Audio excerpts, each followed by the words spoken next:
फिर सूट सलवार पहनूं? लहंगा तो बहुत हैवी हो जाएगा, इसीलिए सूट सलवार पहनूंगी। पूजा वाली थाली लूं या नॉर्मल थाली लूं? भैया की पूजा करनी है, इसीलिए पूजा वाली थाली लूंगी। फूल लूं या मालाएं लूं? फूल अच्छी लगेंगी, इसलिए फूल लूंगी।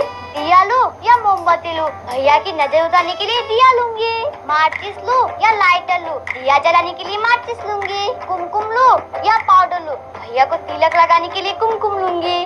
राखी लूं या ब्रेसलेट लूं? रक्षाबंधन में तो राखी पहनाया जाता है ना, इसलिए राखी लूंगी। चॉकलेट लूं या चिप्स लूं? भैया को राखी बांधने के बाद मुंह मीठा कराऊंगी, इसलिए चॉकलेट लूंगी। भैया को मुंह मीठा कराने के बाद गिफ्ट भी तो देना पड़ेगा ना, इसीलिए गोल्डन प्ले बटन दूं या सर्च का बटन दूं? सर्च का बटन कौन देता है रक्षाबंधन में, इसलिए गोल्डन प्ले बटन दूंगी। चलो, मेरी तो सारी तैयारियां हो गई रक्षाबंधन की। अब वीडियो को लाइक करो या चैनल को सब्सक्राइब करो, दोनों करूंगी। रक्षाबंधन के लिए लहंगा पहनो या फिर सूट सलवार पहनूं? लहंगा तो बहुत हैवी हो जाएगा, इसीलिए सूट सलवार पहनूंगी।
I Sanjo